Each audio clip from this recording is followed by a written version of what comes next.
ஹல்லேலூயா. இந்த மாலை நேரத்திலும் நாம் யாவரும் தேவனை துதித்து ஆராதிப்போம். இந்த பெண்களுடைய ஆராதனையில் மறுபடியும் பெண்களாக நாம் இணைந்து நாம் தேவனை ஆராதிக்க கர்த்தர் கொடுத்த இந்த ஸ்லாக்கியத்துக்காக நாம் நன்றி செலுத்துவோம்.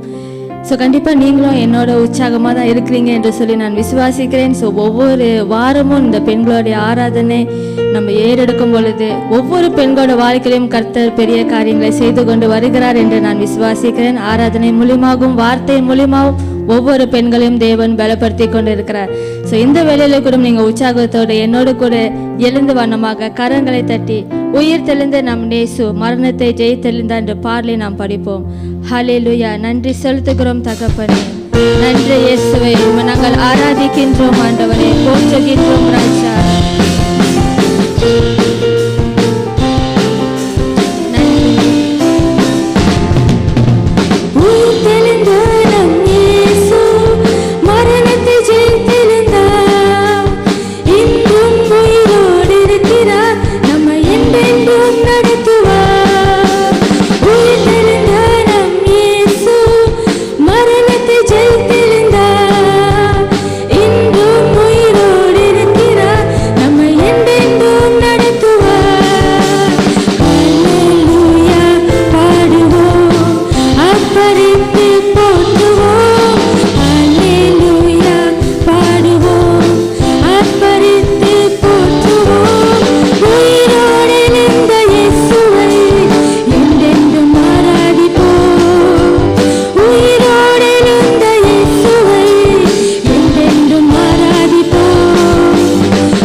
அப்பா, நீர் உயிரோடு எழுந்த தேவன், நீர் மரணத்தை வென்ற தேவன். அப்பா தகப்பனே, ஜெயமுள்ள வாழ்வுக்குள்ள எங்களை நீர் நடத்துகிறவர்.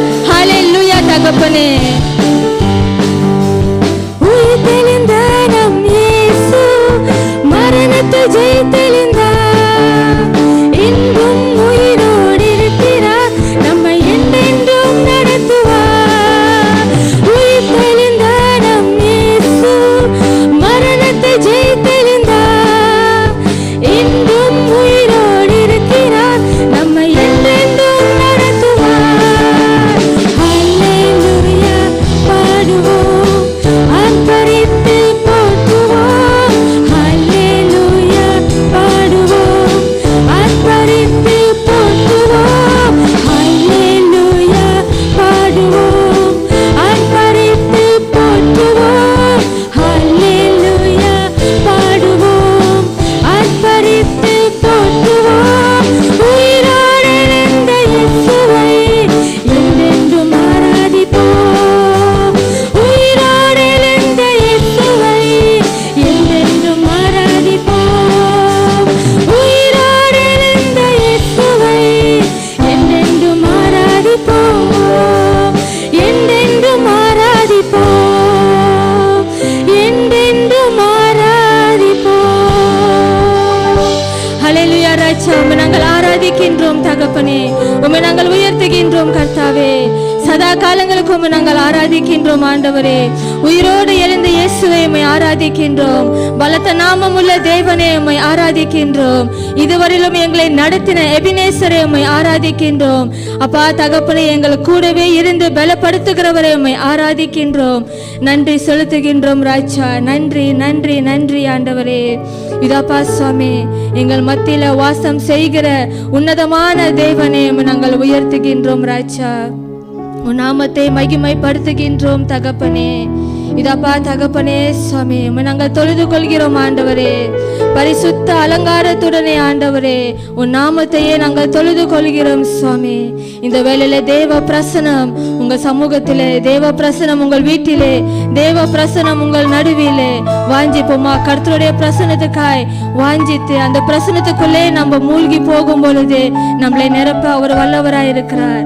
ஹல்லேலூயா ராஜா, நன்றி சுவாமி. We praise you, Father.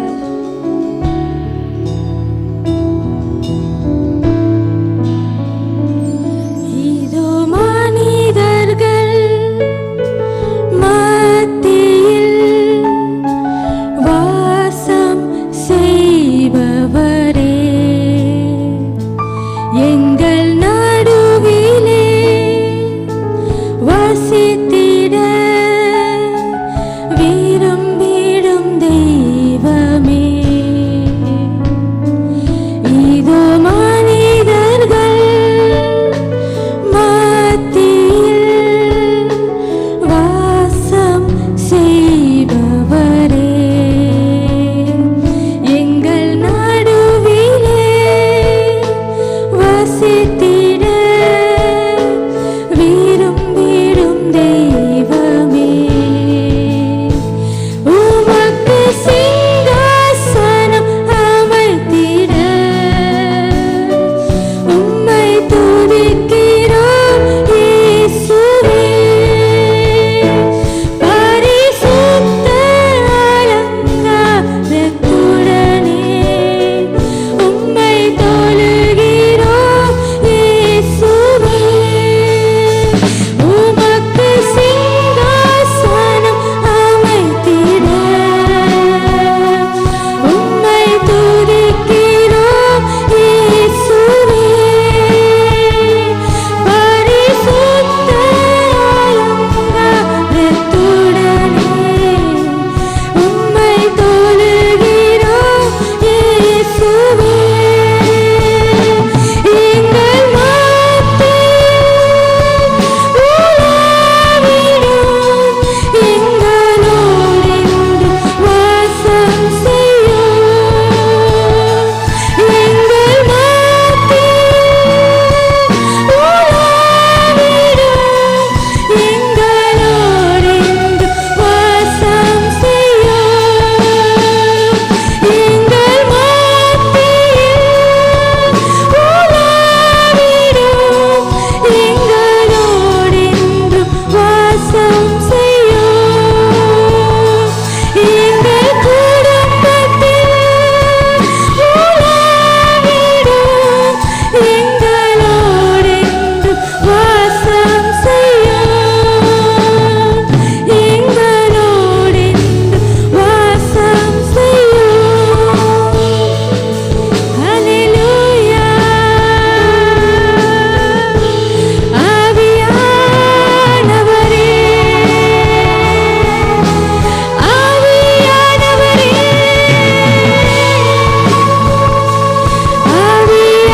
ஆவியானவரே, அசைவாடிடும், அசைவாடிடும்.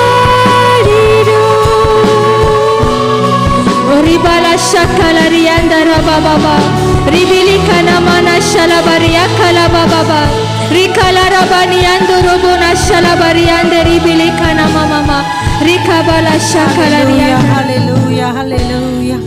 பாடின பாடலை போல தொடர்ந்து நம்ம ஜெபம் செய்வோமாக. இந்த பெண்களின் ஆராதனைக்காக நாங்கள் நன்றி செலுத்துகிறோம் ஆண்டவரே. ஒவ்வொரு வாரமும் ஆண்டவரே அநேக வார்த்தைகளால் எங்களை நீ பலப்படுத்துகிறேன் ஐயா. அந்த வீட்டில் இருக்கிற அந்த வார்த்தையை கேட்டுக்கொண்டு இருக்கிற யாராக இருந்தாலும் ஆண்டவரே, இந்த ராத்திரி வேளையில் இந்த பெண்களை நாங்கள் ஆசீர்வதிக்கிறோம் ஆண்டவரே. உடைய ஆசீர்வாதம் ஆண்டவரே இந்த பெண்கள் மேலே இருக்கும்படியாக நாங்கள் ஜெபிக்கிறோம். குடும்பத்தில் இந்த வேளையில் யாராவது வியாதிப்பட்டு இருக்கிறோம் ஆண்டவரே, கர்த்தர் பிள்ளைகளோ கணவரோ யாராக இருந்தாலும் ஆண்டவர் இந்த வேளையில் ஒரு சுகத்தை நீர் அளிக்கும்படியாக ஜெபிக்கிறோம். பண தேவைகள் இருக்கிற பிள்ளைகளாக இருக்கலாம், கர்த்தர் அற்புதமாக சந்திங்க. வேலை தேடிக்கொண்டு ஆண்டவரே அப்பா வேலை போகி யாராவது இருக்கலாம் ஆண்டவரே, இயேசுவின் நாமத்தில் ஆண்டவரே நல்ல ஒரு வேலையை நீ கட்டளையிடுங்க ஆண்டவரே.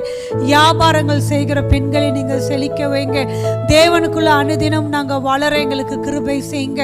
கர்த்தர் எங்களை எதுக்காக அழைத்தரோ, எதுக்காக முன்குறித்தரோ ஆண்டவரே, அதை ஆண்டவரே எங்கள் வாழ்க்கையில் நீ செயல்படும்படியாக நாங்கள் ஜெபிக்கிறோம் ஆண்டவரே. ஒவ்வொரு நாளும் ஜெபிக்க, வேதத்தை வாசிக்க, துதி ஆராதிக்க ஆண்டவரே நீர் யார் என்று எங்கள் வாழ்க்கையில் அறிந்து புரிந்தப்பா நாங்கள் இருக்க எங்களுக்கு நீர் உதவி செய்யும்படியாக நாங்கள் ஜெபிக்கிறோம். ஆவியானவர் எங்க உண்டு உங்க விடுதலை உண்டு. இந்த ராத்திரி வேளையில் உங்க விடுதலையினால நீங்க வழி நடத்துங்க ஆண்டவரே. அப்பா அந்த கொரோனா வைரஸ்க்காக நாங்கள் ஜெபிக்கிறோம். மறுபடியும் இந்த ஸ்லாங்கூர் ஆண்டவரே பட்டணத்தில் ஆண்டவரே, மாநிலத்தில் ஆண்டவரே அந்த தாக்குதலை நாங்கள் பார்க்கிறோம் ஆண்டவரே. இயேசுவின் ரத்தம் ஜெயம், இயேசுவின் ரத்தம் ஜெயம், இயேசுவின் நாமத்தில் ஆண்டவரே. கர்த்தரப்பா ஒரு சுகத்தை அனுப்பி ஆண்டவரே உம்முடைய ரத்தத்தினால் ஆண்டவரே நீர் எங்களுடைய தேசத்தை விடுவிக்கும்படியாக சபா மாநிலத்துக்காக நாங்கள் ஜெபிக்கிறோம். கர்த்தரின் கரம் ஆண்டவரே அப்பா மாளக்கூடாத காரியம் ஒன்றுமில்லை என்று வேதம் சொல்லுகிறது போல ஆண்டவரே சமூகத்தில் ஒப்பு கொடுக்கிறோம். இந்த ராத்திரி வேளையில கர்த்தருடைய வார்த்தைக்குள் நாங்கள் கடந்து போகிறோம். முன்பாக வேதம் சொல்லுகிறது போல கர்த்தர் மேல் உன் பாரத்தை வைத்துடு, அவர் உன்னை ஆதரிப்பார், நீதிமான் தள்ளாட விட மாட்டார் என்று சொன்னது போல அப்பா கர்த்தர் இந்த நாளில் எல்லா வேதனைகளையும் நீர் அகற்று போடுங்க. கர்த்தர் இந்த நாளில் வார்த்தை கொண்டு வருகிற பாஸ்டர் சூசன் மூலியமாக அநேக காரியங்கள் இந்த நாளில் நீங்க பேசுங்க ஆண்டவரே. இந்த காலகட்டத்தில் பெண்களுக்கு என்ற ஆண்டவரே அப்பா பிரகாசிக்க கணிக பெண்களை பலப்படுத்த அந்த மகளை நீ உருவாக்கி கொண்டு வருகிறேன். அதுக்காக கூட நாங்கள் நன்றி செலுத்துகிறோம். ஒப்பு கொடுத்து இயேசுவின் நாமத்தில் ஜெபிக்கிறோம் நல்ல பிதாவே. ஹல்லேலூயா. கர்த்தருடைய பரிசுத்த நாமத்துக்கு ஸ்தோத்திரம். இந்த பெண்கள் ஆராதனைக்கு உங்களை நாங்கள் வர வைக்கிறோம். ஒவ்வொரு வாரமும் கர்த்தர் ஒவ்வொரு ரீதியிலையும் கர்த்தருடைய வார்த்தை பிரசங்கிக்கப்படுகிறது, பேசப்படுகிறது. இந்த நாளில் கூட நம்ம மத்தியில் இருக்கிற pastor Susan Simon glad tidings கிளாங்கில் அவங்க கர்த்தருடைய வார்த்தையை கொண்டு வருவார்கள். கேட்டு ஆசீர்வதிக்கப்படுங்கள். God bless you. Thank you. Praise the Lord. இந்த வேளையில பெண்கள் ஆராதனைக்கு அழைப்பு தந்த ஹார்வெஸ்ட் கிறிஸ்டியன் அசெம்பிளி போதகர் பால் பொன்னி அவர்களுக்கும் போதகர் கிரேஸ் மேரி அவர்களுக்கும் என்னுடைய மனமார்ந்த நன்றியை நான் தெரிவித்துக் கொள்கிறேன். என்னுடைய பெயர் பாஸ்டர் சூசன் சந்திரா, என்னுடைய கணவருடைய பெயர் பாஸ்டர் சைமன் சந்திரா. நாங்கள் இருவரும் 26 வருடமாக கிளாட் டைடிங்ஸ் அசெம்பிளி கிளாங்ல நாங்கள் ஊழியம் செய்து வருகிறோம். ஸோ மெய்யாகவே இந்த நாளில் இந்த செய்திக்கு போகிறதுக்கு முன்பாக நாம் சிறிது நேரம் தலை வணங்கி ஜெபம் செய்வோம். பிதாவே, இந்த மாலை வேலைக்காக நன்றி செலுத்துகிறோம். மெய்யாகவே இந்த பெண்கள் ஆராதனையில் ஆண்டவரே ஆர்வமாகவும் ஆண்டவரே வாஞ்சியோடு உடைய வார்த்தைக்கு காத்து கொண்டு இருக்கிற தாய்மார்கள் ஆண்டவரே சகோதரிமார்களுக்காக கூட நாங்கள் செபிக்கிறோம். மெய்யாகவே இந்த நாளில் ஆண்டவரே பேசப்படுகிற இந்த வார்த்தையாகப்பட்டது ஆண்டவரே அவங்க வாழ்க்கையில ஒரு அனலையும் ஆண்டவரே ஒரு எழுப்புதலின் தீ அவங்க வாழ்க்கையில பற்றி எரியும்படியாய் செபிக்கிறேன். ஆண்டவரே மெய்யாகவே இந்த நாளில் ஆண்டவரே கர்த்தர் கொடுக்கிற இந்த வார்த்தையாகப்பட்டது எங்களை பலப்படுத்தி தொடர்ந்து உமக்காக ஓடவும் ஆண்டவரே உமக்காக சேவை செய்ய எங்களுக்கு பலத்தையும் ஆண்டவரே உற்சாகத்தையும் தரும்படியாக கூட இயேசுவின் நாமத்தை நான் செபிக்கிறேன் நல்ல பிதாவே, ஆமேன். இந்த நாளில் உங்க மத்தியில நான் பேச இருக்கிற தலைப்பு என்னவென்றால் ஹாட் கோல்ன்ற ஒரு வார்த்தை. ஹாட் கோல் அப்படின்னா கோல்னாலுமே என்னன்னாக்கா சாக்கோல் உங்களுக்கு தெரியும்ல, அரங் பத்தி சொல்லுவோம், அல்லது தமிழ்ல பாத்தீங்கன்னா நிலக்கரி. ஏன் இந்த வார்த்தையை நம்ம உபயோகப்படுத்துறோம் என்றால் இந்த நாள்ல ஒரு ஸ்திரியை நம்ம பார்க்க போகிறோம். இது ஒரு பெண்களுடைய ஆராதனையா இருக்கிறபடினால இந்த ஸ்திரியோடைய காரியத்தை குறித்து உங்க மத்தியில நான் பேச இருக்கிறேன். இவங்களுடைய பெயர் ரிஸ்பா. ரிஸ்பா என்றால் ஹாட் கோல்னு ஒரு அர்த்தம். அப்படின்னா அனலான ஒரு அக்கினி, அனலான ஒரு அக்கினி அது. ஸோ அப்ப இந்த ஹிஸ்டரிய வேதத்துல நம்ம எங்க பார்க்கலாம்னா, ஒருவேளை நீங்க இன்னைக்குதான் முதலாக இந்த ஹிஸ்டரியோடைய பெயரை நீங்க கேள்விப்பட்டிருக்கலாம், அல்லது நீங்க பிரசங்கத்துல கேட்டிருக்கலாம், அல்லது நீங்களே வேதம் வாசிக்கும் போது நீங்க பார்த்திருக்கலாம்.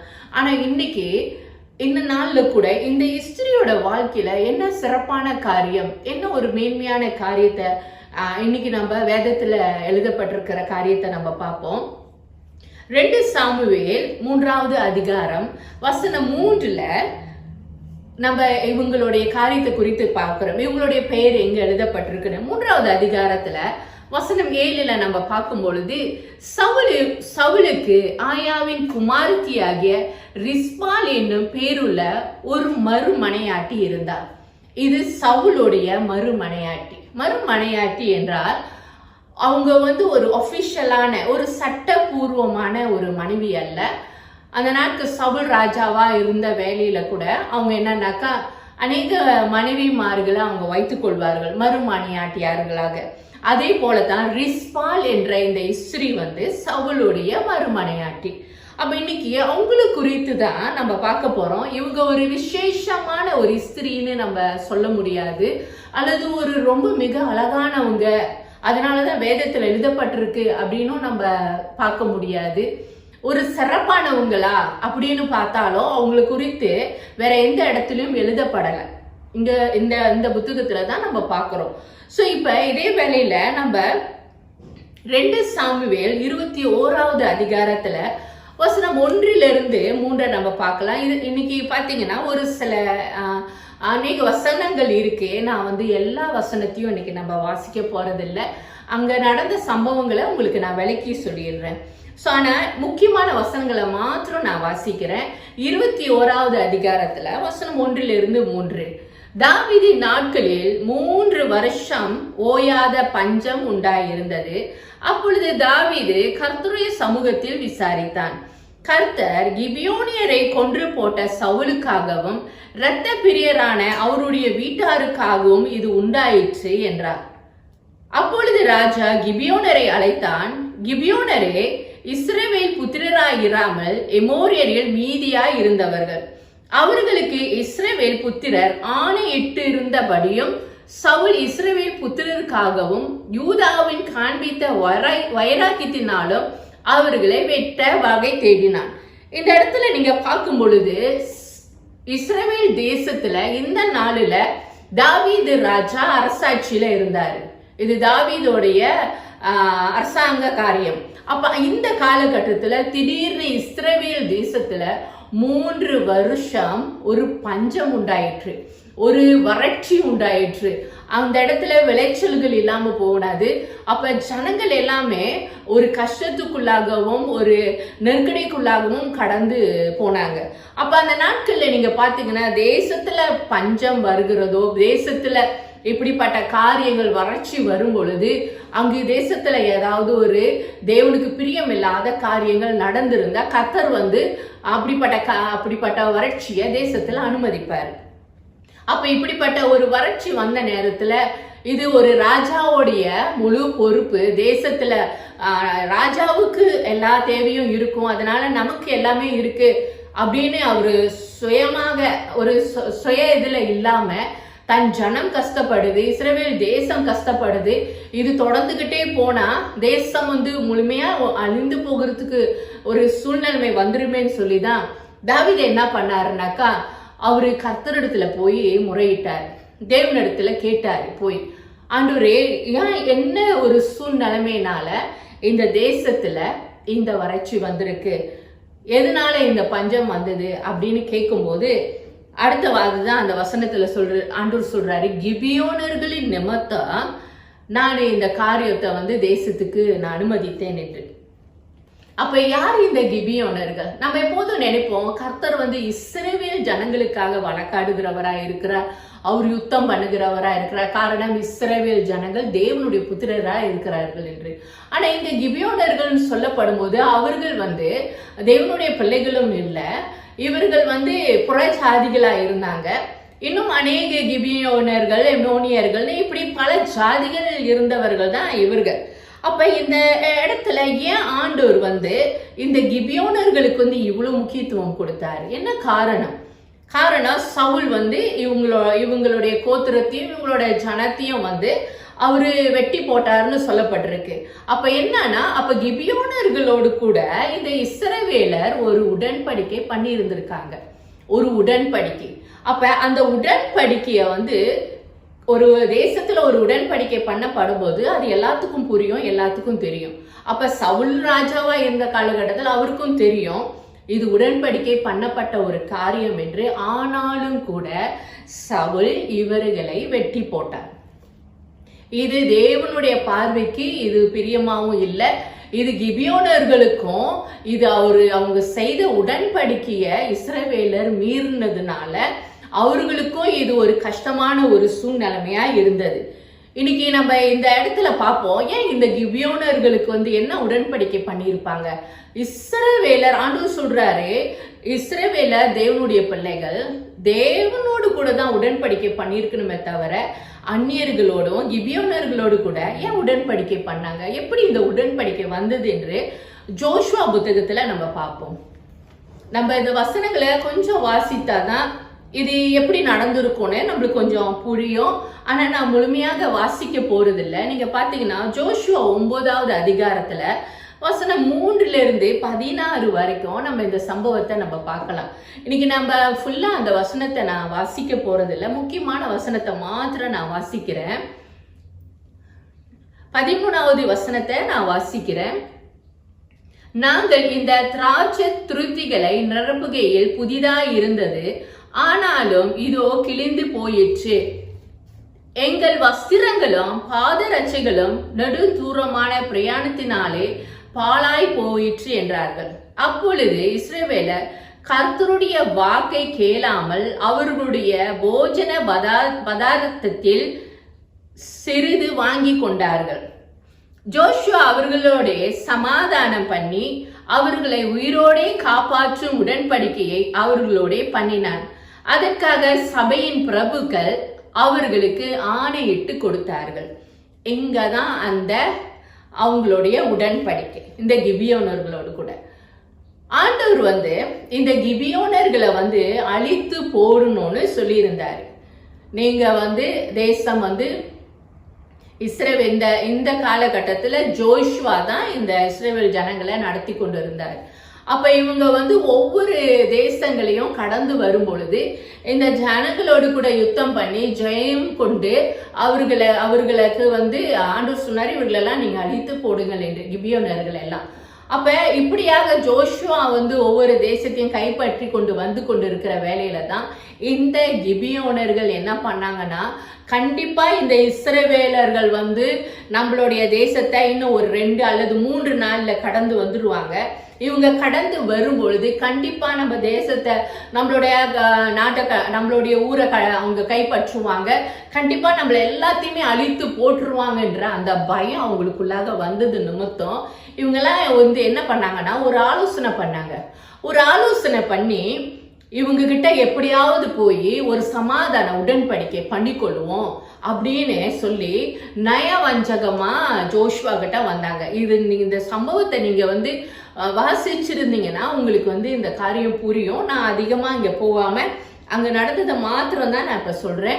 அப்ப இவங்க என்ன பண்றாங்கன்னா, வெகு தூரத்துல இருந்து எத்தனையோ கிலோமீட்டர் வருகிறது போல, பல நாட்கள் அவங்க பிரயாணம் பண்ணி வருகிறது போல, அவங்களுடைய உடைகள் கிழிந்து போனது போலவும், அவங்களுடைய கொண்டு வந்தாங்க சொல்றாங்க, திராட்சை ரசம் நாங்க வரும்பொழுது புதிதாய் செஞ்சோம், ஆனா இப்ப எல்லாமே கெட்டு போச்சு. எங்களுடைய அப்பம் நாங்க நல்லா செஞ்சுட்டு வந்தோம், ஆனா அப்பம் எல்லாமே வீணா போய் கெட்டு போச்சு. அப்ப எங்களுடைய துணி போட்டிருந்த துணியெல்லாம் கிழிஞ்சிருச்சு, எங்களோட பாதரட்சை எல்லாம் பிஞ்சு போச்சு அப்படின்னு அவங்க என்ன சொல்றாங்கன்னா, இந்த இஸ்ரவேலராக ஜோஷுவாவுடைய தலைமைத்துவத்துல இருக்கும் பொழுது அவங்க பேசுறாங்க அவங்க கிட்ட, இந்த மாதிரியாக பல நாட்கள் நாங்க பிரயாணப்பட்டு எங்களுக்கு இந்த மாதிரி ஆயிடுச்சு, எங்களுக்கு தெரியும் உங்க ஆண்டவர் பெரியவரா இருக்கிறாரு, நீங்க எங்களுடைய தேசத்தை கடந்து வரும் பொழுது எங்களை கொஞ்சம் நினைவு கூறுங்க, எங்களை நீங்க அழித்து போட்டுறாதீங்க, நாங்க எங்களோடு கூட ஒரு சமாதான உடன்படிக்கை பண்ணிக்கிங்க, நீங்க நாங்க உங்களுக்கு ஸ்லேஃபா இருக்கிறோம்னு சொல்றாங்க. ஸ்லேஃப்னா நாங்க அடிமைகளா இருக்கிறோம், எங்களை கொன்னு மட்டும் போட்டுறாதீங்க, எங்களோட இனத்தை மட்டும் அழிச்சிடாதீங்க, நாங்க உங்களுக்கு அடிமைகளா இருக்கிறோம், உங்களுக்கு நாங்க தண்ணி தூக்குறோம், உங்களுக்கு நாங்க விறகு வெட்டுறோம், உங்களுக்கு என்னென்ன வேலைலாம் செய்யணுமோ உங்களுக்கு எல்லாத்துக்குமே எங்க கோத்திரமே உங்களுக்கு சேவை செய்யும் அப்படின்னு சொல்றாங்க. அப்ப ஜோஷுவா நீங்க அந்த வசனம் பாத்தீங்கன்னா 14 அவர்கள் இஸ்ரவேலர் கர்த்தருடைய வார்த்தையை கேளாமல். அப்பனா எப்பொழுதுமே ஜோஷுவாவும் சரி யாரா இருந்தாலும் அவங்க ஒரு தேசத்தை பிடிக்க போனாலும் சரி, யுத்தம் பண்ண போனாலும் ஆண்டவருடைய ஆலோசனையை கேட்பாங்க. ஆண்டவரே நாங்க போலாமா, அந்த யுத்தத்துக்கு நாங்க போலாமா, எங்களுக்கு யுத்தத்துல ஜெயத்தை கொடுப்பீங்களா, இந்த ஜனங்களை நாங்க ஜெயம் கொள்ளுவோமா அப்படின்னு ஆண்டவருடைய ஆலோசனை கேட்டுதான் அவங்க போவாங்க. ஆனா இந்த இடத்துல நீங்க பார்க்கும்போது இவங்க ஆண்டவருடைய வார்த்தையை கேட்கலையாம்.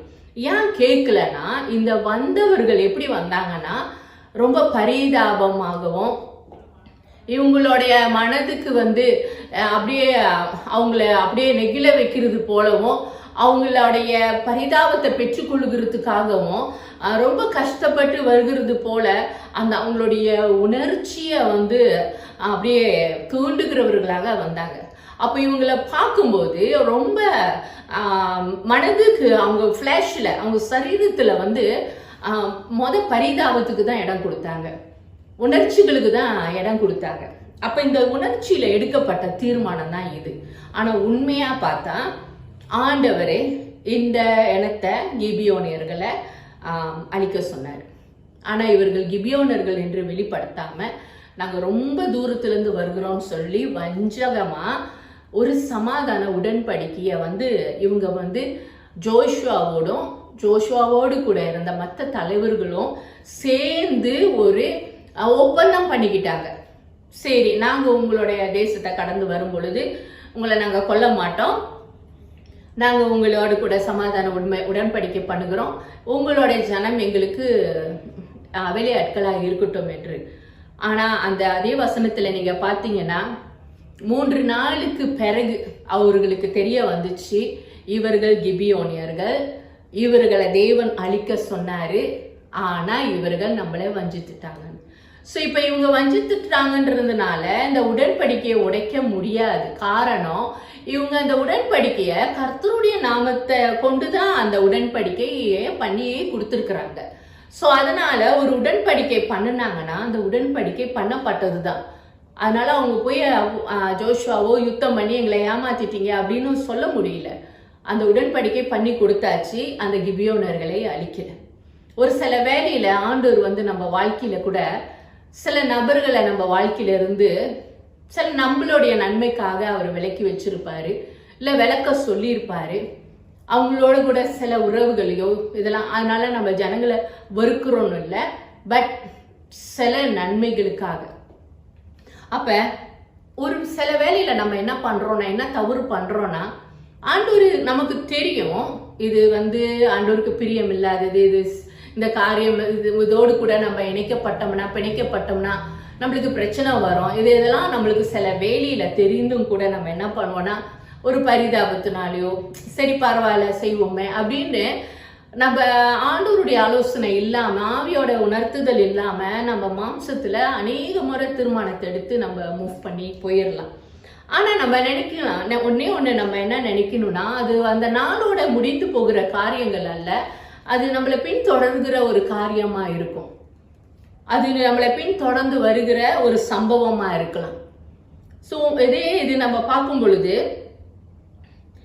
இவங்க வாழ்க்கையில கிபியோனர்கள் ஒரு ஒரு சஞ்சலமாக ஒரு சவாலாக இருக்கிற ஒரு நபர் தான். ஆனா அதை ஆரம்பத்திலேயே அவங்கள கிள்ளி போட்டிருக்கணும், ஆரம்பத்திலேயே அவங்கள எடுத்திருக்கணும். பட் இஸ்ரவேலர்கள் அவங்களுக்கு ஒரு பிளேஸ் கொடுத்துட்டாங்க. ஸோ அவங்க செய்ய முடியல. அதனால வந்த விளைவு தான் இன்னைக்கு நம்ம பார்க்க போறோம். ஸோ இன்னைக்கு நம்ம எல்லாம் முடிஞ்சிருச்சு, பல வருஷத்துக்கு முன்னுக்கு செஞ்சோம், ஒப்பந்தம் பண்ணோம், அவங்களோட கூட சில உடன்படிக்கை பண்ணிக்கிட்டோம், அதெல்லாம் முடிஞ்சிச்சு அப்படின்னு சில காரியங்கள் அது தேவன் கணக்குல வைத்திருப்பாரு. அது நம்மளுடைய நம்ம வாழ்க்கைய சில வேலையில அது பின்தொடர கூட வாய்ப்புகள் இருக்கலாம். இங்க நம்ம பார்ப்போம், இங்க இருந்து தான் நம்ம முக்கியமான சம்பவத்துக்குள்ளாக கடந்து வரோம்.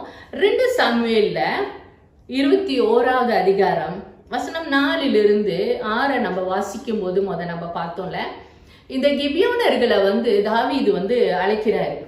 ஏன்னா பஞ்சம் வந்துருச்சு, வறட்சி வந்துருச்சு, இப்ப தேசத்துல ஒரு சேமம் வரணுமே. அப்ப தாவீது என்ன பண்றாரு, இப்படியே போனா முடியாதுன்னு சொல்லிதான் கூப்பிடும் பொழுதுதான் இந்த கிபியோனர்கள் சொல்றாங்க, உடன்படிக்கை. நீங்க பாத்தீங்கன்னா ஜோஷுவா புத்தகத்துல செய்யப்பட்ட அந்த உடன்படிக்கை, கிபியோனர்களோடு கூட செய்யப்பட்ட அந்த உடன்படிக்கையும் 2 சாமுவேல் 21வது அதிகாரத்துல இப்ப அன்னைக்கு கிபியோனர்கள் வந்து கேட்கும் பொழுது அதோடைய காலகட்டத்தை நீங்க பாத்தீங்கன்னா ஏறக்குறைய 400 வருஷம். 400 வருஷத்துக்கு முன்பாக செய்யப்பட்ட உடன்படிக்கை தான் இது. இந்த கிபியோனர்களோடு கூட சமாதான உடன்படிக்கை பண்ணிக்கிட்டாங்க. ஸோ இன்னைக்கு 400 வருஷம் ஃபாலோ பண்ணிக்கிட்டு இருந்திருக்காங்க. அப்ப சவுலுக்கு கண்டிப்பா தெரிஞ்சிருக்கும். இது ஆண்டுகளுக்கு பல ஆண்டுகளாக முற்பிதாக்கள் காலத்துல இருந்து இவங்க அதை கடைபிடிச்சிட்டு வந்தவங்க. இன்னைக்கு சவுல் அந்த கிபியோனர்களை வெட்டி போடும்போதுதான் இந்த உடன்படிக்கையை இவங்க உடைச்சது நிமித்தம் இந்த காரியம் வந்தது. அப்ப தாவீது கேட்கும் பொழுது கிபியோனர்களை ஆண்டவர் சொல்லிட்டார்ல, கிபியோனர்கள் நிமித்தம் தான் இந்த காரியம் தேசத்துக்கு நான் அனுமதிச்சேன்னு. அப்ப அவங்கள்ட்ட தான் தீர்வு கேட்கணும். அப்ப கிபியோனர்களை அழைத்து தாவீது சொல்றாரு, உங்கள் நிமித்தம் தான், உங்களுக்காக உடன்படிக்கைய எங்கள் ஆட்கள் வந்து அதை கடைபிடிக்காதனாலதான் இன்னைக்கு இவ்வளவு பெரிய தீங்கு வந்துச்சு. நாங்க உங்களுக்கு என்ன செய்யணும், நான் உங்களுக்கு என்ன செய்யணும், நீங்க என்ன விரும்புறீங்க அப்படின்னு கேட்கும்போது இந்த கிபியோனர்கள் என்ன சொல்றாங்கன்னா, எங்களுக்கு வந்து பொண்ணு வேணாம், கோல்டு வேணாம், சில்வர் வேணாம், எந்த ஒரு வெளியேற பெற்ற காரியங்களும் எங்களுக்கு வேணாம். எங்களுக்கு வந்து சவுலுடைய குடும்பத்துல இருந்து 7 ஆண் பிள்ளைகள் வேணும்னு கேக்குறாங்க. 21வது அதிகாரத்துல வசனம் நம்ம 8, 9 பார்க்கும் பொழுது அதுக்கு முன்பாக உள்ள 7வது வசனத்தை நான் வாசிக்கிறேன். ஆனாலும் தாவீதும் சவுலின் குமாரனாகிய ஜோனத்தானும் கர்த்தரை கொண்டு இட்ட ஆணையின் நிமித்தம் ராஜா சவுலின் குமாரனாகிய ஜோனத்தானின் மகன் மேஷிபோத்தேவை தப்ப விட்டார். மேவிபோஷேன்ற ஒரு மகன் வந்து பாத்தீங்கன்னா இவரு சவுலோடைய பேரன் தான், ஜோனத்தனுடைய பையன். ஸோ இது ஒரு சம்பவம். ஆனா ஜோனத்தனும் டேவிட்டும் ரொம்ப நெருங்கின ஒரு நண்பர்கள். அவங்க அந்த நாட்கள்ல ஒரு உடன்படிக்கை பண்ணிக்கிட்டாங்க, நல்ல நண்பர்களாக. அது நிமித்தம் தாவீது ஜோனத்தனோடு கூட செஞ்ச அந்த உடன்படிக்கை, எப்போதுமே உடன்படிக்கையை நினைவு கூறுவர்களாய் இருப்பார்கள். அது எவ்வளவு பெரிய காரியம் நடந்தாலும் கூட அது நினைவு கூறப்படுகிற ஒரு காரியம். காரணம், அது ஆண்டவருக்கு முன்பாக எடுத்த ஒரு உடன்படிக்கை. அப்ப தாவீது என்ன பண்றாருன்னா, மேவிபோஷேத் என்ற ஜோனத்தனுடைய பையன் ஒருத்தர் இருந்தாரு. அவர் கொஞ்சம் முடமா இருந்தார். ஆனாலும் தாவீது என்ன பண்றாருன்னா, அவங்க தகப்பனுடைய அந்த உடன்படிக்கையை நினைவு கூர்ந்து அவரை தப்பிக்க பண்ணுகிறார். அவரை தப்பிக்க பண்ணிட்டு இப்ப 8வது வசனத்தை நம்ம வாசிப்போம். ஆயாவின் குமாரத்தியாக ரிஸ்வால் சவுலுக்கு பெற்ற அவளுடைய 2 குமாரனாகிய அர்மேனியாவையும் மேவிபோஷேத் இவர் இன்னொரு பையன், இவரும் அத பேரு தான். சவுலின் குமாரத்தியாக மெகோலாத்தியாகிய பர்சிலாவின் குமாரனாகிய அதரியேலுக்கு பெற்ற அவளுடைய 5 குமாரர்களை பிடித்து. இப்ப தாவீது என்ன பண்றாருன்னா, ரிஸ்பால் நம்ம சொன்னோம்ல, இப்பதான் நம்ம ரிஸ்பால நம்ம பாக்குறோம், இந்த ஹிஸ்டரிய நம்ம பாக்குறோம். இவ வந்து சவுலுடைய மறுமனையாட்டி. அவங்களுக்கு சவுல் மூலியமா 2 ஆண் பிள்ளைகள் பெற்றெடுத்தார். இப்ப சவுலுடைய 2 பையன்கள், ரிஸ்பாவுடைய 2 பையனுங்களையும் சவுலுடைய மகளுடைய பையனுங்க அவங்க 5 பேரு, இந்த 7 பேரையும் தாவீது என்ன பண்றாருன்னா கிபியோனர்களுடைய கரத்துல ஒப்பு கொடுக்கிறார். இவங்களை நான் உன்னிடத்துல நான் கொடுக்கிறேன், ஒப்பு கொடுக்கிறேன். அவங்க என்னத்துக்கு கேட்கிறாங்கன்னா, அவங்க எதுக்காக இந்த 7 பேரை கேட்கிறாங்கன்னா, இவங்களை கொண்டு போய் மலையின் மேல கொண்டு போய் தூக்கில் இடப்படணும் என்றுதான். சவுலுடைய சந்நிதியை அழிக்கணும். சவுல் உடன்படிக்கையை உடைச்சது நிமித்தம் சவுலுடைய கோத்திரம் இருக்கக்கூடாது, சவுலுடைய பிள்ளைகள் இருக்கக்கூடாதுன்னு. அப்ப இந்த ரிஸ்பாலுடைய 2 பிள்ளைங்க, சவுலுடைய பேர பிள்ளைங்க 5 பேரை சேர்த்து 7 பேரையும் கொண்டு போய் என்ன பண்ணாங்கன்னா மலையில போயிட்டு தூக்கு போட்டு விட்டுட்டாங்க. அவர்கள் 9வது வசனத்தை நான் வாசிக்கிறேன். அவர்களை கிபியோனியர்கள் கையில் ஒப்பு கொடுத்தார். அவர்களை கர்த்தருடைய சமூகத்தில் மலையின் மேல் தூக்கி போட்டார்கள். அப்படியே அவர்கள் 7 பேரும் ஒருமிக்க விழுந்தார்கள். வாட்கோதுமை அறுப்பு துவங்குகிற அறுப்பு காலத்தின் முந்தின நாட்களிலே அவர்கள் கொன்று போடப்பட்டார்கள். அறுப்பு காலம் சொல்லும் பொழுது ஏப்ரல் மாதத்துல. அப்ப 7 பேரையும் என்ன பண்ணாங்கன்னா அந்த கிபியோனியர்கள் கொண்டு போய் மலையில கொண்டு போய் தூக்கு போட்டாங்க. இது நீங்க பார்க்கும் பொழுது மலையில ஒரு மரத்துல தொங்கப்படுகிறவன் எவனும் சபிக்கப்பட்டவன் என்று சொல்லப்படுகிறது. இனி இது எதனால வந்ததுன்னா 400 வருஷம் முன்னுக்க இந்த கிபியோனர்கள் ஆண்டவருடைய பிள்ளைகளை வஞ்சித்து, அப்ப தலைமைத்துவம் எவ்வளவு முக்கியமானவர்கள். நம் சபையில நம்ம ஒரு தலைமைத்துவமா இருக்கிறோம், குடும்பத்துல நம்ம ஒரு தலைமைத்துவமா இருக்கிறோம், அல்லது நம்ம வீட்டுல நம்ம செய்ய வேண்டிய அநேக இடங்கள்ல ஒரு தலைமைத்துவம் எவ்வளவு முக்கியமானவர். ஜோஷுவா அந்த நேரத்துல நல்ல ஒரு தலைமைத்துவமா நிறைய ஜெயம் கொண்டாரு, நிறைய வெற்றிகளை கொண்டாரு. எரிகோ பட்டணத்தை பிடிச்சாங்க. கானான் தேசத்துக்கே ஜனங்களை கொண்டு வந்ததே இந்த ஜோஷுவா தான். பட் ஆனாலும் நம்ம எவ்வளவு பெரிய சிறப்பான ஒரு தலைவர்களா இருந்தாலும் கூட ஒரு சில வேலையில நம்மளுடைய இமோஷனல்னாலேயோ நம்மளுடைய மாம்சத்துல சில காரியங்கள் நிமித்தம் நம்ம தப்பான தீர்மானங்களை எடுத்திருக்கலாம். ஆனா அந்த எடுத்ததின் நிமித்தம் பாருங்க, அந்த 400 வருஷத்துக்கு பிறகு இந்த கிபியோனர்கள் பாத்தீங்கன்னா அவர்கள் தேவனுடைய பிள்ளைகள் இல்லை. ஆனா இன்னைக்கு தேவனுடைய பிள்ளைகளை கேட்கிறாங்க, நாங்க கொண்டு போய் தூக்கு போடணும். சவுல் என்னதான் தப்பு பண்ணியிருந்தாலும், கீழ்ப்படியாதவராக இருந்தாலும், அவரு ஒரு இஸ்ரவேலர். இன்னைக்கு அவருடைய பிள்ளைகளை அவருடைய சந்நிதியை கேட்கிறாங்க, கிபியோனர்கள் கேட்கிறாங்க. காரணம் ரோமா செஞ்ச உடன்படிக்கை. இன்னைக்கு 400 வருஷத்துக்கு பிறகு கேட்கிறாங்க கொடுங்கன்னு. தாவீதுக்கு வேற வழி இல்லை. காரணம் 7 பேரை தாவீது காப்பாத்தணும்னு, அதுவும் காப்பாத்தணும்னா அது சவுலு தேவனுக்கு விரோதமா, அவரும் தேவனுக்கு கீழ்ப்படியாதவர். அவரு ராஜசாரது இல்ல, அவரு ஒரு இடத்துல வெட்டி போடப்பட்டிருக்கிறாரு. ஜோனத்தன் ஒரு இடத்துல மரிச்சு போய் கிடக்கிறாரு. அப்ப இன்னைக்கு ஒரு அங்கீகாரம் பெறாத ஒரு குடும்பத்தில் உள்ள 7 பேரை காப்பாத்துவாங்களா அல்லது தேசத்தை காப்பாத்துவாரா? இவர் ஒரு ராஜாவா இருக்கிறபடினால 7 பேரை கொடுத்துட்டாரு. இவங்களும் என்ன பண்ணாங்க, கொண்டு போய் மலையில போயிட்டு, ஏன்னா தேவனோட சமூகத்துல தானே அவங்க முற்பிதாக்கள் உடன்படிக்கை பண்ணது நிமித்தம் கொண்டு போய் தூக்கு போட்டு போயிட்டாங்க. இந்த இடத்துல நீங்க பார்க்கும் பொழுது தாவீது கட்டளை இட்டாரு, கொண்டு போய் எல்லாம் ஒப்படைச்சாரு. கிபியோனர்கள் வந்தாங்க, ஒரு கூட்டமா வந்தாங்க. கொண்டு போய் மலையில போய் அவங்களுக்கு அதுலதான் திருப்தி, இதான் செய்யணும் நாங்க அப்படின்னு கொண்டு போய் மலையில தூக்கு போட்டுட்டு அவங்க எல்லாம் கடந்து போயிட்டாங்க.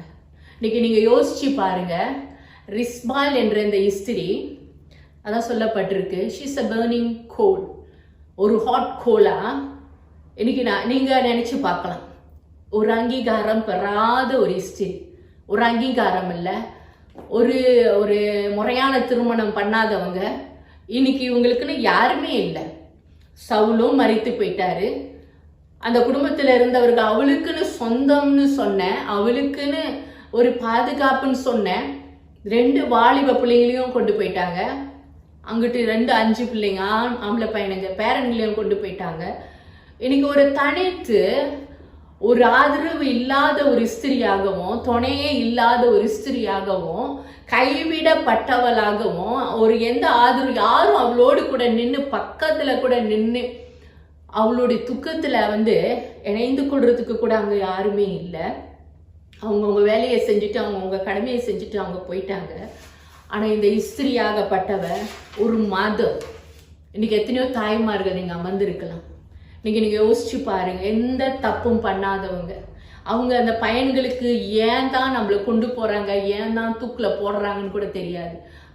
அந்த சவுளுடைய பேர பிள்ளைங்களுக்கும் இன்னைக்கு இவங்க 7 பேத்துக்கும் ஒண்ணுமே தெரியாது. எந்த பாவமும் அறியாதவங்களை கொண்டு போய் அவங்கள கொண்டு தூக்குல போட்டாங்க.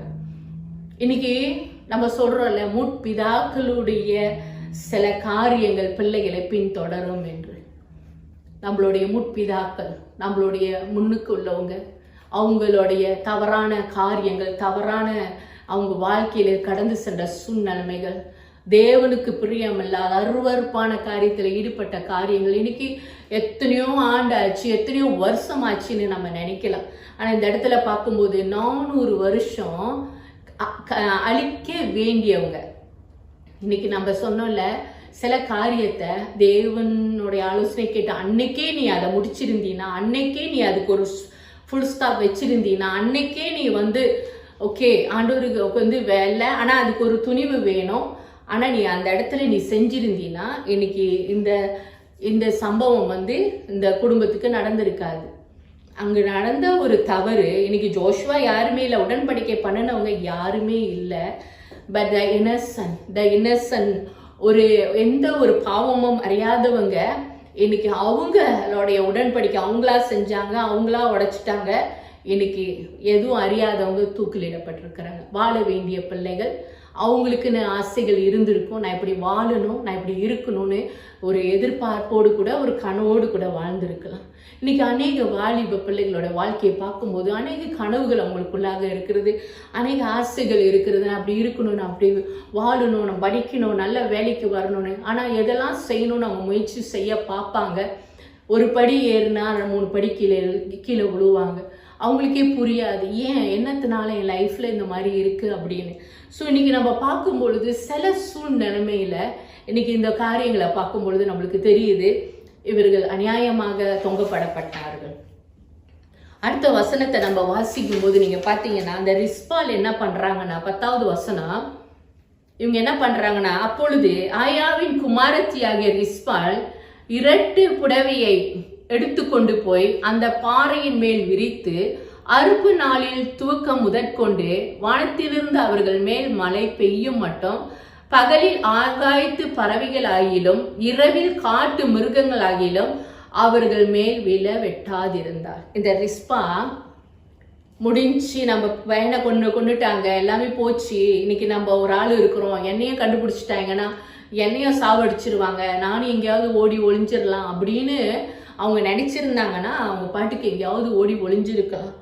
ஆனா இந்த ரிஸ்பா என்ற இஸ்திரி என்ன பண்றாங்கன்னா, அவங்க 2 புடவையை உடுத்தி கொண்டு, அப்பனா அவங்க துக்கமா இருக்கிற அந்த நாட்கள்ல பாத்தீங்கன்னா அவங்க சேக் க்ளோத் போட்டுக்குவாங்க. அப்படின்னா ஒரு சோகம், நான் துக்கமா இருக்கிறேன், நான் வேதனையா இருக்கிறேன், எனக்கு வாழ்க்கையில சந்தோஷமே இல்லை, எல்லாத்தையும் நான் இழந்துட்டேன் அப்படின்னு ஒரு அனாதைய போல இவங்க என்ன பண்றாங்கன்னா, அவங்கள அந்த உடைய எடுத்துக்கிட்டு, யாரும் அவங்களுக்கு ஆதரவு இல்லைல்ல, யாரும் அவங்க பின்னால போக மாட்டாங்கல்ல, காரணம் தேசத்தோடைய பஞ்சமே இந்த குடும்பத்தினால தானே. அதனால யாரும் அவங்களோடு கூட பின் செல்ல யாருமே வரல. ஆனா இந்த இஸ்திரியாகப்பட்டவள் தனியாக அந்த மலைக்கு சென்றாள்.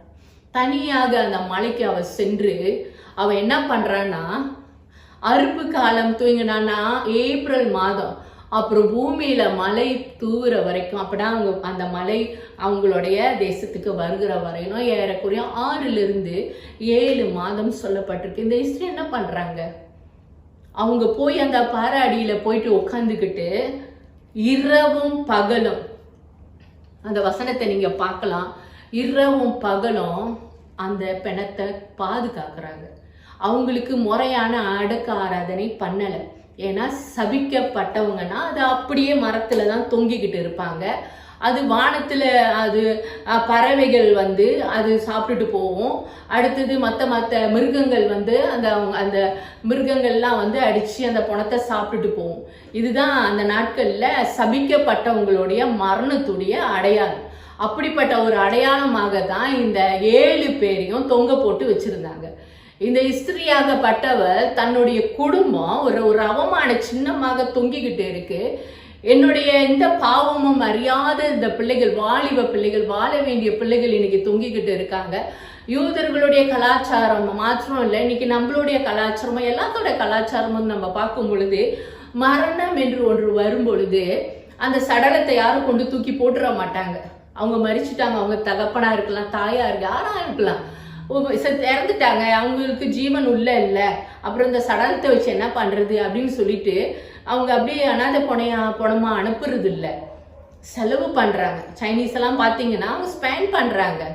அது அவ்வளவு எப்படி கல்யாணத்தை அவ்வளவா கனத்தோடு செய்யறாங்களோ அதே போல அடக்க ஆராதனையும் கனத்தோட அவங்க அழகா கொண்டு போய் பேரியல் கிரவுண்ட் கூட அவ்வளவு விலை கொடுத்து வாங்கி அவங்க அடக்கம் பண்ணுகிறாங்க. காரணம் அந்த சரீரமும் கனத்துக்குரியது தான், கனத்தோடு கூட அடக்கம் பண்ணணும் என்று. அப்ப பழைய ஏற்பாடுல நம்ம பார்க்கும் பொழுது ஆபிரகாமும் அவருடைய அவருடைய அந்த அவர் மறிக்கிறதுக்கு முன்பாக சாராள் மறிக்கும் போது அவரு ஒரு நிலத்தை வாங்குறாரு, ஒரு கொகையை வாங்குறாரு. அந்த இடத்துல சாரால அடக்கம் பண்றாங்க. அதுக்கு பிறகு நீங்க பார்க்கும் பொழுது அந்த குடும்பத்துல யார் யாரெல்லாம் மறிக்கிறாங்களோ, ஆபிரகாம் அங்க அடக்கம் பண்ணாங்க, யாக்கூப் அங்க அடக்கம் பண்ணாங்க, ஈசாக்கு அங்க அடக்கம் பண்ணாங்க. ஜோசப்போட லைஃபை நீங்க பாத்தீங்கன்னா அவர் எகிப்துல இருந்தாரு. எகிப்துல இருந்து அவர் அங்க மறிக்கிறதுக்கு முன்பாகவே என்ன சொன்னாருன்னா, இஸ்ரவேல் ஜனங்கள் அங்க அடிமைத்தனத்துல இருக்கும்போது, நான் மறித்துட்ட பிறகு என்ன எகிப்துல அடக்கம் பண்ணக்கூடாது, நிச்சயமாக நம் தேவன் உங்களை கானான் தேசத்துக்கு கொண்டு போவாரு, நீங்க அங்க போகும் பொழுது என்னுடைய எலும்புகளை கொண்டு போய் என்னுடைய முற்பிதாக்களோட இடத்துல அடக்கம் பண்ணுங்க. இதுதான் ஒரு கணத்துக்குரிய ஒரு அடக்க ஆராதனை. இதுதான் அவங்க விரும்புகிற ஒரு காரியம். இங்க சவுளுடைய குடும்பத்தோடைய சிச்சுவேஷனை பார்க்கும் பொழுது, சவுல் எங்கேயோ ஒரு இடத்துல வெட்டி போடப்பட்டு அவர் சடலம் அங்கு எந்த ஒரு அங்கீகாரமும் இல்லாம கிடக்கு. அடுத்து ஜொனத்தனுடைய சடலம் அவரு ஒரு யுத்தத்துல அவரு ஒரு பக்கம் இருக்கிறாரு.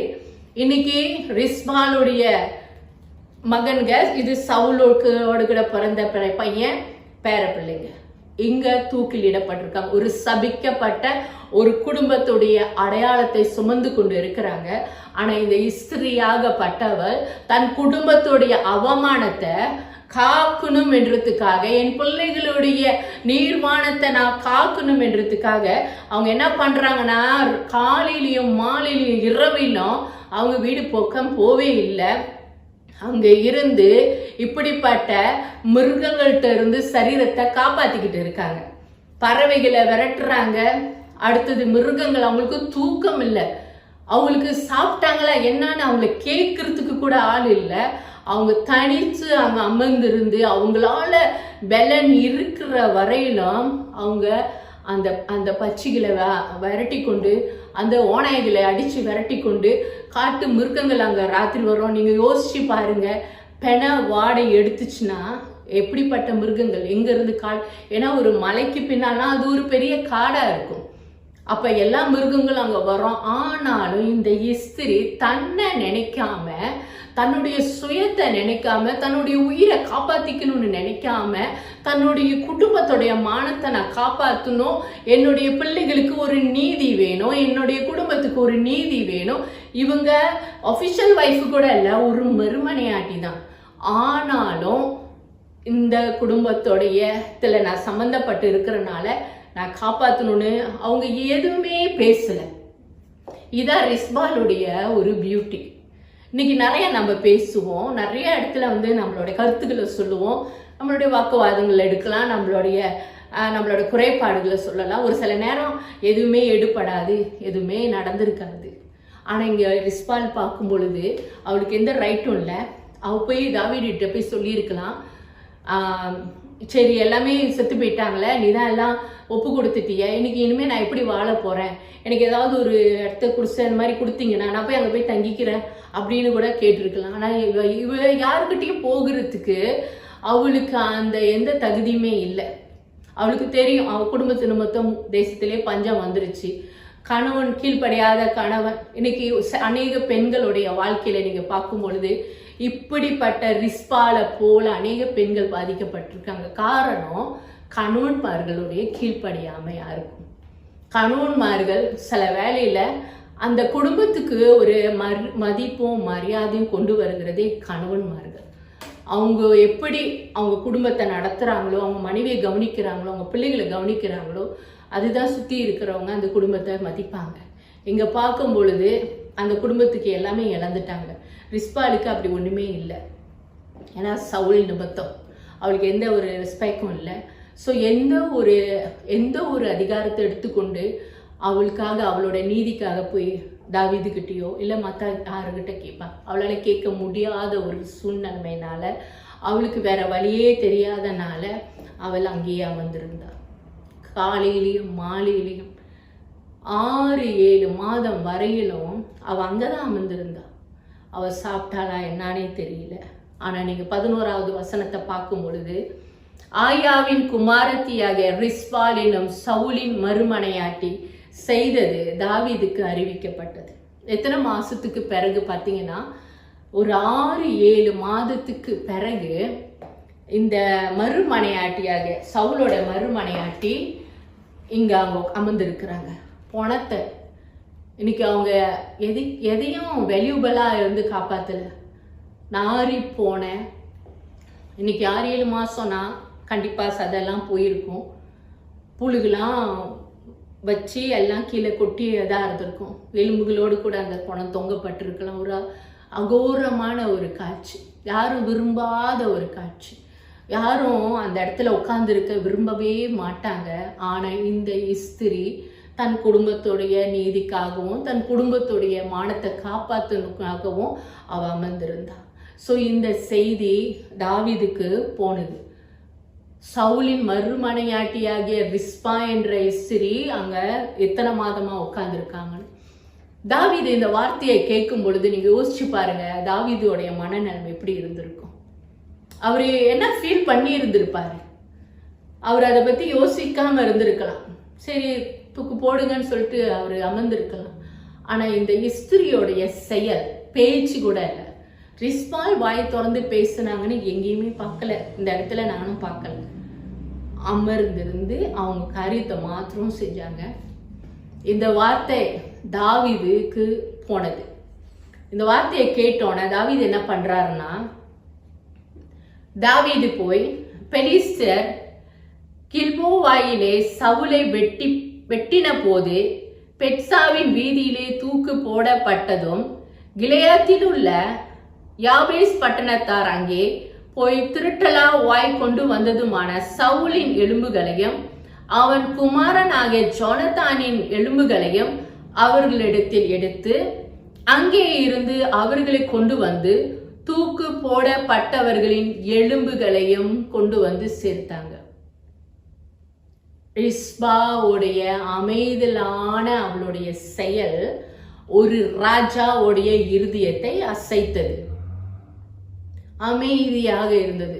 சில காரியங்கள் பேசி தீர்க்கலாம், சில காரியங்களை ஏன்னா அந்த இடத்துல நீ பேசினா வார்த்தை அங்க எடைப்படாத ஒரு சூழ்நிலை அங்க இருக்கும் பொழுது, ராஜாவாகிய தேவனுடைய சமூகத்துல நீ அமர்ந்து இருக்கும் பொழுது ஆண்டவர் உனக்காக பெரிய காரியத்தை செய்வார். அமர்ந்து ஒரு வேர்ட்ஸ் இல்லை, எந்த வார்த்தையும் அங்க இல்லை, அமர்ந்துதான் இருந்தான். தாவீதுக்கு தெரிஞ்சிருச்சு என்ன செய்யணும். இது வேணும்னு கூட அவங்க பரிந்து பேசல. அந்த ஸ்திரீ கிட்ட போய் யாரும் போய் கேட்டு நீ ஏன் இத்தனை மாதமா இங்க உட்காந்துருக்க, உனக்கு என்ன வேணும்னு கூட யாருமே போய் கேட்கல, அமர்ந்திருக்கா. இதான் தாவீதுக்கு சொல்லப்பட்டது. அது சொன்ன உடனே தாவீதுக்கு தெரியுது அவர் என்ன பண்ணணும்னு. அவர் என்ன சொல்றார், நாட்கள் அனுப்பி சவுல் ஒரு ஊர்ல வெட்டப்பட்டு கிடந்தார்ல, சவுலோட எலும்புகள் எடுத்துட்டு வாங்க. அடுத்தது ஜோனத்தான் ஒரு இடத்துல வெட்டப்பட்டு கிடக்குறார், ஜோனத்தானுடைய எலும்புகளையும் கொண்டு வாங்க. அடுத்தது இந்த 7 பேரையும் தூக்கு போட்டிங்களே, போய் அந்த 7 பேர்த்தோட எலும்புகளையும் கொண்டு வாங்க.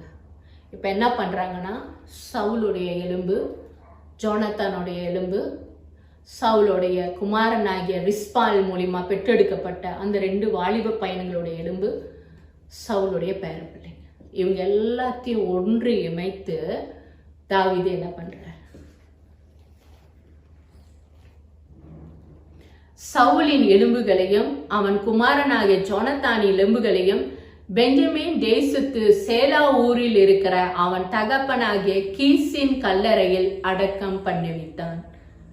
அதற்கு தேவன் தேசத்துக்காக செய்யப்பட்ட வேண்டுதலை கேட்டாருன்னா, தாவீது என்ன, இதான் முறை, இதுதான் முறை, இதுதான் ஒவ்வொரு குடும்பத்துக்கும் கிடைக்க வேண்டிய ஒரு ரெஸ்பெக்ட், ஒரு மரியாதை. தாவீது என்ன பண்றாரு, எல்லாத்தையும் கொண்டு வந்து சவுலுடைய சொந்த ஊரான பெஞ்சமின் அந்த இடத்துக்கு ஓத்துறதுக்கு அந்த இடத்துக்கு போய் அவருடைய தகப்பனாருடைய கல்லறையிலேயே எல்லாத்தையும் கொண்டு போய் ராஜ மரியாதையோடு கூட அனாதை பணங்களா கடந்த சவுல் அவர் தவறு பண்ணியிருக்கலாம், தேவனுக்கு கீழ்ப்படையாம இருந்திருக்கலாம். பட் ஆனாலும் தேவன் கிருபை உள்ளவராய் இருக்கிறார். ஒரு அனாதையாக அங்கீகாரம் என்னதான் இருந்தாலும் இஸ்ரவேலின் ராஜாவா இருந்தார். ஒரு அங்கீகாரம் இல்லாம இருந்த சவுலுடைய சடலத்தையும் எந்த ஒரு அங்கீகாரமும் இல்லாம நீங்க பாத்தீங்கன்னா தாவீதுக்கும் ஜோனத்தனுக்கும் ஒரு உடன்படிக்கை இருந்துச்சு. ஆனாலும் அவரும் அங்கீகாரம் பெறாம அவருடைய எலும்பு ஒரு இடத்துலையும் இந்த வாலிப பிள்ளைகளுடைய எலும்பு அது ஒரு அசிங்கமாகப்பட்டு தொங்கப்பட்டதையும் எல்லாத்தையும் கொண்டு போய் அவங்களுடைய முற்பிதாக்களுடைய கல்லறையில ராஜ மரியாதையோடு கூட தாவீது கட்டளையிட்டார், எல்லாத்தையும் கொண்டு போயிட்டு அழகா அடக்க ஆராதனை செய்யுங்கள் என்று. இன்னைக்கு அவ்வளோ அழகா கொண்டு போய் அடக்கம் பண்ணப்பட்டது. இன்னைக்கு நம்ம வாழ்க்கையில நம்ம எவ்வளவு தவறு பண்ணியிருக்கலாம், தேவனுக்கு பிரியாம செஞ்சிருக்கலாம். ஆனா ஒண்ணே ஒண்ணு, உடன்படிக்கை ரொம்ப முக்கியம். ஜோனத்தனும் தாவீதும் ஒரு உடன்படிக்கை பண்ணியிருந்தாங்க. அது நிமித்தம் மேவிபோஷேத் பாதுகாக்கப்பட்டார். இவங்க எல்லாத்தையும் கொண்டு போய் போட்டாங்க. இன்னைக்கு இயேசு கிறிஸ்து நம்மோடு கூட அவர் உடன்படிக்கை பண்ணுகிறவராக இருக்கிறார். அவர் ஒரு தாவீது போலவும் நாம் ஜோனத்தனை போலவும் அவரோடு கூட உடன்படிக்கை பண்ணப்படும் பொழுதுதான், உடன்படிக்கையை நம்ம காப்பாற்றும் போது, ரட்சிப்பின் என்ற உடன்படிக்கை நம்ம வாழ்க்கையில் அந்த உடன்படிக்கை கட்டப்பட்டு இருக்கும் பொழுதுதான் நாம் காப்பாற்றப்படுவோம். இன்னைக்கு சவுலுடைய குடும்பத்துக்கு ஒரு நீதி அந்த ஸ்திரீ வாங்கி தந்தார். ரிஸ்பால், இதான் அந்த பர்னிங் கோல்னு சொன்னல, ஒரு அக்கினி மயமாக அனலாக எரிந்து கொண்டு இருக்கிற ஒரு ஸ்திரீ. இன்னைக்கு ஒரு பெண்களுடைய ஆராதனையா இருக்கிறபடினால அநேக பெண்கள் இதை நீங்க பார்த்து கொண்டு இருப்பீங்க. நீங்க ஒரு தாய்மார்களா இருக்கலாம், நீங்க ஒரு சகோதரியா இருக்கலாம், மனைவியா இருக்கலாம். உங்க வாழ்க்கையில நீங்க சிலர் கணம் பெற்று நீங்க வாழலாம். ஒரு சிலர் இந்த மாதிரி சில கணவர்களுடைய செயலின் நிமித்தம் அவங்களுடைய சில வேலையில குடிக்கிற பழக்கமும் அடிச்சுக்கிட்டு இந்த மாதிரி அவங்களுடைய வாழ்க்கை சரியில்லாததுனால அந்த குடும்பத்தோடைய ஸ்தானம், பிள்ளைங்களோட ஸ்தானம் எல்லாமே ஒரு ரெஸ்பெக்ட் இல்லாம போயிருக்கலாம். எந்த இடத்துலையும் மதிப்பு இல்லை, சமுதாயத்துல மதிப்பு இல்லை, குடும்பத்துல சொந்தக்காரங்க வீட்டுக்கு போனா கூட யாரும் மதிக்காத மாதிரி இருப்பாங்க. இப்படி அங்கீகாரம் பெறாத குடும்பத்துல ஒரு ஸ்திரியா நான் வாழ்ந்து கொண்டு இருக்கிறேன். நான் என்ன பண்ண முடியும், என்னால் இந்த குடும்பத்தை எப்படி காப்பாற்ற முடியும், என்னால் இந்த பிள்ளைங்களை எப்படி காப்பாற்ற முடியும், என்னால் ஒரு நல்லது செய்ய, ஒரு நன்மையை கொண்டு வர முடியுமா அப்படின்னு நீங்க அப்படியே வேதனையோடும் கண்ணீரோடும் எந்த வழி என்ன பண்றதுன்னு தெரியாம நீங்க புலம்பிக் கொண்டு இருக்கலாம். இன்னைக்கு நம்ம ரிஸ்பா என்ற ஸ்திரியை பார்க்கும் பொழுது அங்கீகாரம் இல்லாதவள், அவளுக்கு மறையாத ஒண்ணுமே இல்லை, அவ எதுவும் சொன்னா கூட கேட்கறதுக்கு ஆள் இல்லை. ஆனாலும் அவ செய்த ஒரே காரியம் அமைதியாக அமர்ந்திருந்தார்.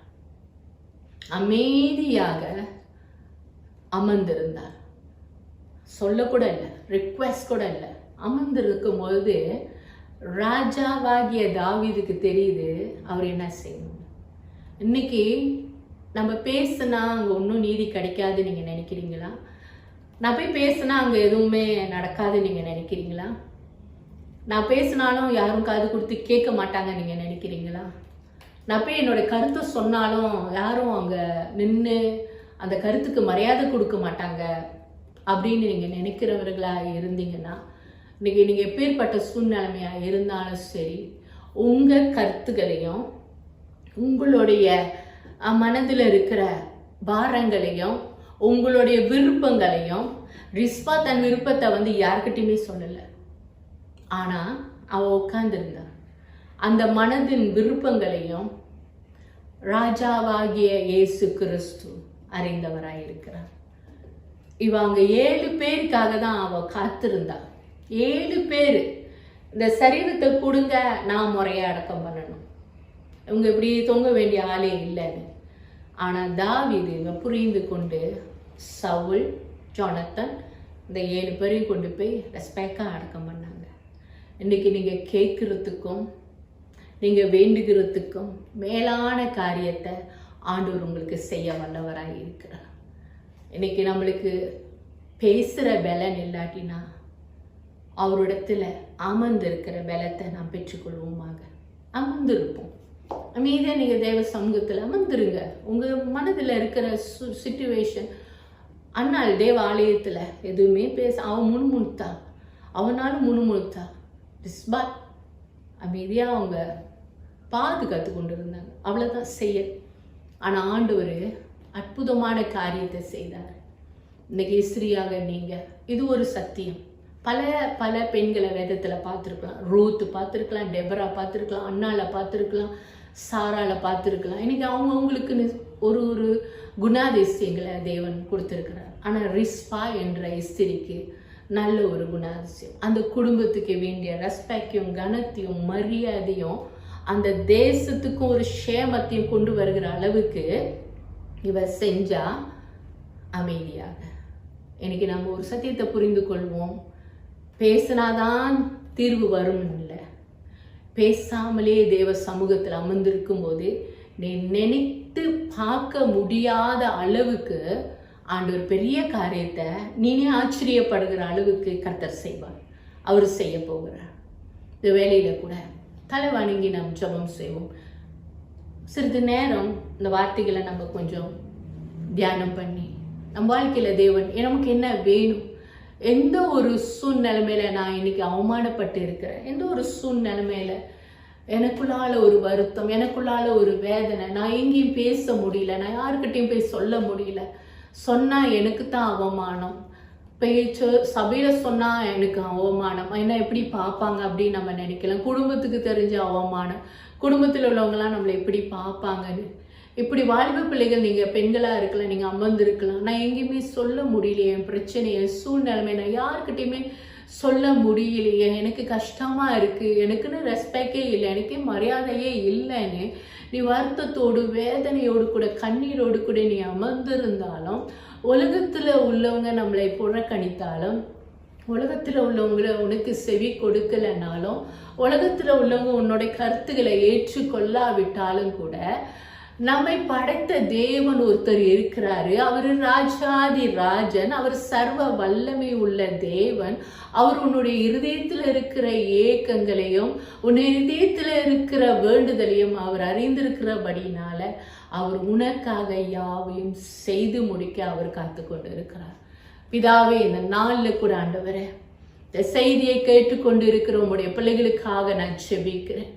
வேதனையோடு கூட இருக்கலாம், கண்ணீரோடு கூட இருக்கலாம், வியாகுலத்தோடு கூட இருக்கலாம் ஆண்டவரே.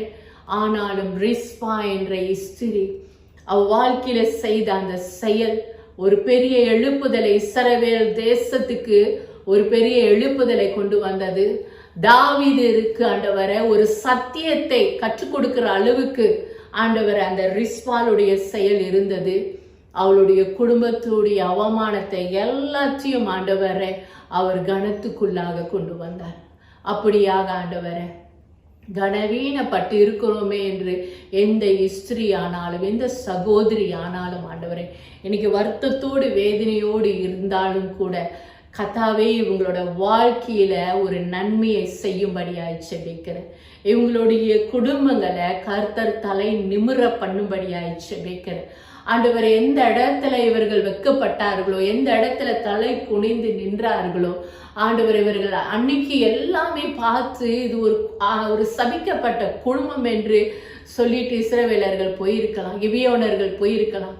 ஆனா அதே சபிக்கப்பட்ட சடங்குகளை எடுத்து ராஜ மரியாதையோடு கூட அடக்கம் பண்ணும்போது அந்த தேசமே பார்த்திருக்கும், கிபியோனர்களும் பார்த்திருப்பார்கள்.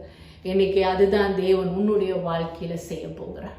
உங்க வாழ்க்கையில தேவன் செய்வார். உங்களை அவமான சின்னமாய் பார்த்தவர்கள் ஒரு கனத்துக்குரிய பார்வையோடு கூட கர்த்தர் உங்களை காண பண்ணுவார். ஆண்டவரை அப்படியாக ஒவ்வொருடைய வாழ்க்கையிலும் இந்த அற்புதத்தை கர்த்தர் செய்யும்படியா ஜெபிக்கிறேன். இந்த ஒரு ஆச்சரியமான காரியம் அவங்க வாழ்க்கையில நடக்கணும் ஆண்டவரை. ஒரு ரிஸ்பாவாக, ஒரு அனல் உள்ள ஆண்டவரே, ஒரு அக்கினி மயமான ஒரு எழுப்புதலின் ஆவி ஒவ்வொரு பெண்களுடைய வாழ்க்கையிலும் ஆண்டவரை கடந்து வரும்படியாக கூட இயேசுவின் நாமத்தில் நான் ஜெபிக்கிறேன். நல்ல பிதாவே, ஆமென்.